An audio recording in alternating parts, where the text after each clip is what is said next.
वो हर जगह अपनी तारीफ करता था, हर सभा में, हर रास्ते पर, हर उस जगह जहां कोई कान सुन सकते थे। वो कहता था, मुझ जैसा कोई नहीं। मेरी बुद्धि, मेरा ज्ञान, मेरी वाणी सब अद्भुत हैं। लेकिन एक दिन उसे सामना करना पड़ा उस शख्स से जो तारीफ नहीं करता, परिवर्तन करता है। उस दिन गौतम बुद्ध ने उसकी चुप्पी खरीद ली। श्रावस्ती नगरी के उत्तर छोर पर एक नगर था, नारिक। छोटा सा, शांत और शिक्षित। वहीं रहता था एक ब्राह्मण युवक नाम विराज।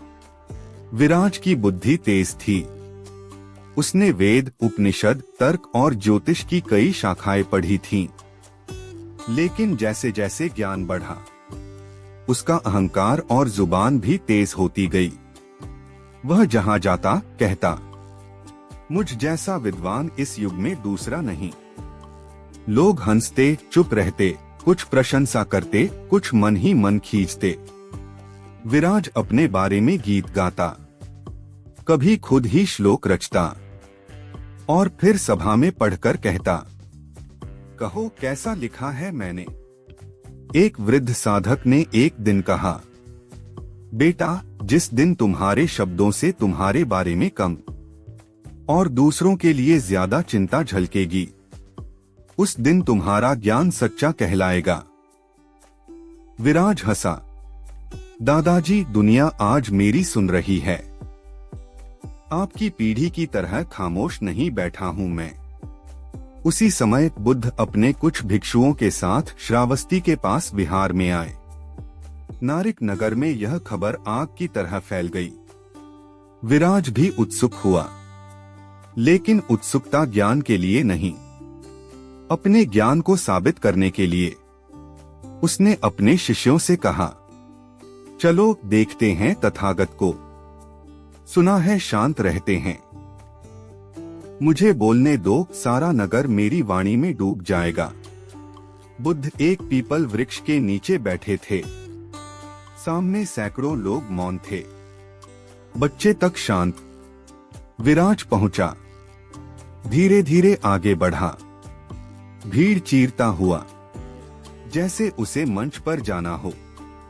वो खड़ा हुआ और बोला, हे तथागत, मैं विराज, ब्राह्मण पुत्र, ज्ञान की कई शाखाओं में पारंगत।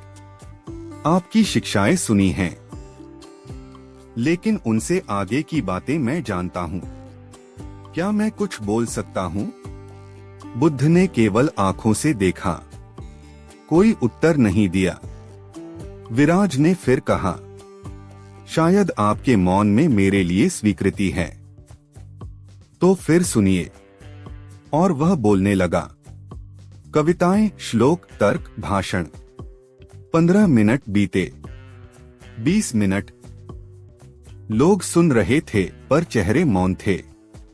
फिर एक भिक्षु धीरे से बुद्ध के पास झुका, भगवान, क्या हम इस सभा को आगे बढ़ाएं? बुद्ध बोले, यह भी शिक्षा का हिस्सा है। कभी कभी हमें तारीफ का स्वाद पीने देना होता है, ताकि जब वो कड़वा लगे तो खुद ही छोड़ दे। विराज अब थकने लगा था। उसकी बातें दोहराव में आ चुकी थीं। कोई ताली नहीं, कोई प्रतिक्रिया नहीं। उसने प्रश्न पूछा, क्या मेरा कहा सत्य नहीं था? बुद्ध ने पहली बार मुंह खोला। जो बात सत्य होती है, वो अपने लिए प्रमाण नहीं मांगती, वो दूसरों के जीवन में बदलाव लाती है। ताली नहीं। सभा में गूंज सी फैल गई। विराज की आंखें झुक गईं। उस दिन पहली बार विराज को एहसास हुआ, तारीफ अगर खुद से करनी पड़े तो शायद वो सच्ची मिठास नहीं, बल्कि भीतर का खालीपन छुपाने की कोशिश है। क्या आपने भी कभी ऐसे किसी व्यक्ति को देखा है जो खुद की तारीफ करता है पर भीतर खोखला होता है? या क्या आप खुद कभी ऐसे पड़ाव पर पहुंचे हैं? कमेंट करें। अब मैं खुद को नहीं, खुदा को सुनना चाहता हूँ। वो दिन जब विराज को पहली बार भीतर की चुप्पी सुनाई दी। बाहर तो वो बहुत कुछ बोल चुका था, लेकिन भीतर एक खालीपन गूंज रहा था। मौन सभा के बाद की रात विराज उसी नगर के अतिथि भवन में ठहरा था। चारों ओर खामोशी थी। जो लोग दिन में उसे घेरे थे अब दूर दूर थे। उसने आईने में देखा खुद को। चेहरा वही था, पर आंखों में एक प्रश्न था।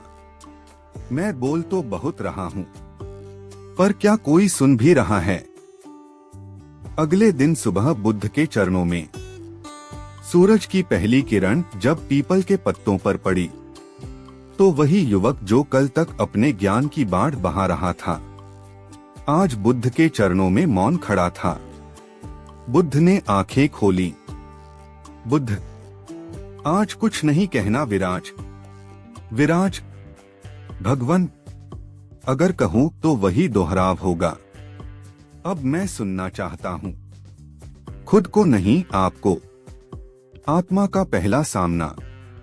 बुद्ध ने विराज से कहा, बैठ जाओ, मौन में बैठो और खुद से एक सवाल पूछो। तुम जो बोलते हो, क्या वो दुनिया के लिए है या खुद को साबित करने के लिए? विराज मौन रहा। कुछ देर बाद उसकी आंखों से आंसू टपकने लगे। मैंने सारा जीवन बोलते हुए गुजार दिया, पर कभी खुद से बात नहीं की। जब ज्ञान का दर्पण झूठ उतारता है। बुद्ध बोले, तुमने सच में बहुत कुछ सीखा है, पर जो मिठास दूसरों को बांटी नहीं जाती, वो अहंकार बन जाती है। जिस गीत की तारीफ गायक खुद गाता है, वो गूंजता नहीं, गिर जाता है। विराज की नजर जमीन पर थी। मैं अपने शब्दों से दूसरों को बांधना चाहता था, पर खुद बंधा हुआ था अपनी तारीफ से। नगर में परिवर्तन की लहर। उसी दिन शाम को बुद्ध ने प्रवचन के लिए सबको आमंत्रित किया। लोग जमा हुए और चौंक गए जब उन्होंने देखा विराज उसी सभा में मौन बैठा है। बुद्ध ने उस दिन केवल मौन पर प्रवचन दिया। जो भीतर मौन में डूबता है, उसे बोलने की जरूरत नहीं पड़ती, उसकी आंखें ही पाठ पढ़ा देती हैं। विराज की मौन शिक्षा। अब विराज पहले जैसा नहीं रहा। वो नगर में गया, लेकिन अपनी तारीफ नहीं की। लोगों ने पूछा, तुम तो वह हो ना जो बहुत अच्छा बोलते थे? विराज मुस्कुराया, अब कोशिश कर रहा हूँ अच्छा सुनने की। कभी कभी सबसे ऊंची आवाज वो नहीं होती जो माइक से आती है, बल्कि वो होती है जो मन की खामोशी से निकलती है। वो चीखती नहीं, पर भीतर बहुत कुछ कह जाती है। अगर आपने कभी महसूस किया हो कि आप बोलते तो बहुत हैं, लेकिन कोई सुनता नहीं, तो यह कहानी आपके लिए है। कमेंट करें। अब मैं मौन को सुनने की कला सीखना चाहता हूँ। कुछ शब्द दूसरों को प्रभावित करने के लिए कहे जाते हैं, लेकिन कुछ मौन पूरी दुनिया को जगा देते हैं। विराज का आत्म परिवर्तन। अब विराज मौन में जी रहा था। उसके शब्दों की जगह उसकी आंखों में विनम्रता बस गई थी। वह बुद्ध के साथ विहार में रहता, हर सुबह ध्यान करता, लोगों की सेवा करता, और सबसे महत्वपूर्ण, वह अब अपनी नहीं, दूसरों की अच्छाइयों की बात करता। एक दिन नगर में एक सभा हुई, जहां कई लोग अपने विचार रखने आए। कुछ वैदिक पंडित, कुछ नीति शास्त्री, कुछ व्यापारी। बुद्ध मौन थे, लेकिन लोगों की निगाहें विराज पर थीं। अब तुम बोलोगे ना? किसी ने पूछ लिया। विराज मुस्कुराया और बोला, जो मैं कहना चाहता था उसे अब मैं जीता हूँ। कहने की जरूरत ही नहीं रही।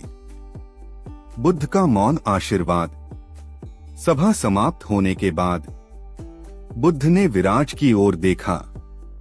अब तुझे बोलना आता है। विराज चौंका। भगवान, पर मैं तो अब बहुत कम बोलता हूँ। बुद्ध मुस्कुराए। तभी तो अब तेरा एक एक शब्द असर करता है, क्योंकि अब तेरे भीतर मिठास है जो पहले सिर्फ जुबान में थी। विराज का नया जीवन। विराज अब शिक्षक बन चुका था, लेकिन वह क्लासरूम में ज्ञान नहीं बांटता था। वह लोगों को साथ लेकर चलता, प्रकृति में ध्यान करता, बच्चों के साथ समय बिताता और बुजुर्गों की बातें सुनता। लोग उसे अब मौन गुरु कहते थे। वह जो कभी अपने मुंह मियां मिट्ठू था, अब वह बन चुका था दूसरों के गुण गाने वाला। और यही परिवर्तन उसका सबसे बड़ा उपदेश बन गया था। अंत की गहराई। एक दिन बुद्ध ने कहा, विराज, तेरा जीवन अब एक उदाहरण है। कैसे सबसे मीठी बातें भी कड़वी लगती हैं जब उनमें अहंकार होता है, और कैसे सबसे छोटे शब्द संगीत बन जाते हैं जब वो प्रेम और मौन से निकलते हैं। विराज ने आंखें मूंद ली। वो अब मियां मिट्ठू नहीं, अब वह सत्य का गायक बन चुका था। क्या आप भी कभी खुद की तारीफ में डूबे रहे और बाद में एहसास हुआ कि सच्ची महानता तो दूसरों को ऊंचा देखने में है? कमेंट करें। अब मैं खुद को नहीं, दूसरों को ऊंचा देखना चाहता हूं। और ऐसी ही गहराई से भरी कथाओं के लिए चैनल को सब्सक्राइब जरूर करें।